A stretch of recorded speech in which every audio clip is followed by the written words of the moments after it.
ہمارے حضرت حکیم صاحب رحمۃ اللہ علیہ، میں نے حضرت کی خدمت میں 40 دن تو اکٹھے گزارے ہیں پورا چلہ، اور حضرت کا ہمارا آنا جانا تھا۔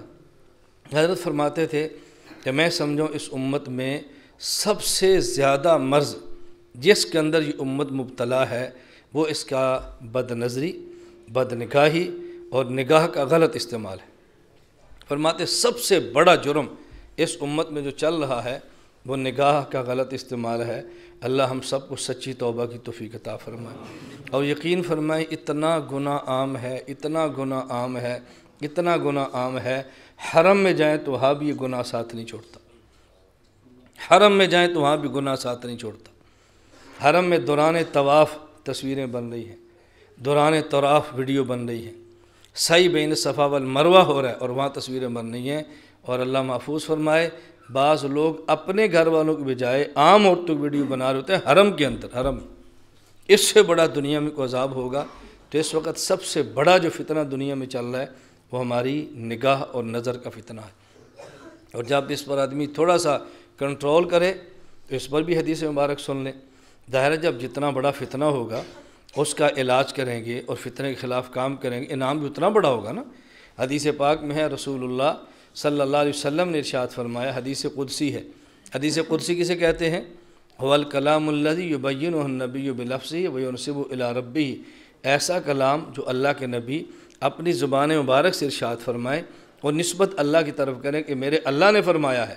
حدیث قدسی میں اللہ فرماتے ہیں النظر سہم من سہام ابلیس مسموم، کہ یہ نگاہ شیطان کے زہریلے تیروں میں سے ایک تیر ہے۔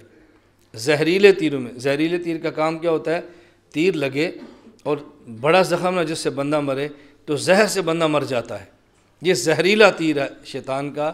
آگے اللہ کو فرمایا، اللہ نے حدیث قدسی میں حضور فرماتے ہیں فمن ترکھا مخافتی یا مخافۃ منی، جو شخص اس نگاہ کو روک لے، اللہ فرماتا ہے میرے ڈر کی وجہ سے ابدلتہ ایمانا یجدہ فی حلاوتہ فی قلبہ، میں اس روکنے کے بدلے میں ایک ایسی اس کو ایمان کی لذت عطا فرماتا ہوں کہ جس کو بندہ اپنے دل میں خود محسوس کرتا ہے۔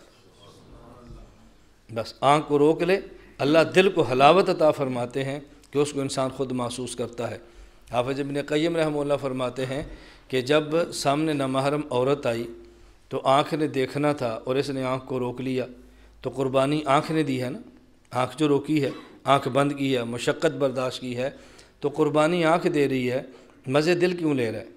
حلاوت ایمانی اللہ دل کو کیوں عطا فرماتے ہیں؟ فرماتے وجہ یہ ہے کہ آنکھ آپ بند کرتے ہیں لیکن چوٹ دل پہ لگتی ہے، تکلیف دل کو ہوتی ہے، چونکہ چوٹ دل پہ لگی ہے، انعام اللہ دل کو دیتے ہیں، بصارت کی قربانی ہم دیتے ہیں، بصیرت کی نعمت اللہ عطا فرماتے، اور بصارت کی نعمت چھوٹی ہے اور بصیرت کی نعمت بڑی ہے۔ یہ ایک اتنا بڑا گناہ ہے، آپ یقین فرمائیں۔ آپ یہاں خانقاہ کے ماحول میں، میں یہاں دیکھتا ہوں، یہاں خالص خانقاہی ماحول ہے، یہاں بھی بات کریں تو بعض لوگ ہنستے ہیں، ایک دوسرے کو دیکھتے ہیں کہ یہ حضرت نے کون سی بات شروع کر دی ہے، استاد جی کیسی بات کہتے ہیں۔ اور یہ بات آپ کسی کالج میں، یونیورسٹی میں، کسی مسجد میں آپ کرو کہ نامحرم عورت کو دیکھنا گناہ ہے، یہ لفظ کہنے کی دیر ہے، لوگ مذاق سے ہنس پڑیں گے کہ یہ مولانا صاحب کیسی باتیں کرتے ہیں، یہ کیسی باتیں کرتے ہیں، کیا ان نے بات شروع کر دی ہے۔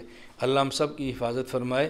تو ہم یہ طے کریں اور نیت کریں اور توبہ کریں کہ یا اللہ جو ہم بد نگاہی کا جرم پہلے کر چکے ہیں اپنے کرم سے معاف فرما دے، اور ہم آئندہ فیصلہ کرتے ہیں اللہ ہم اس گناہ سے بچیں گے، اور نہیں بچ سکتے جب تک آپ نہ چاہیں، لا حول ولا قوت الا باللہ، جب تک آپ نہ چاہیں ہم نہیں بچ سکتے۔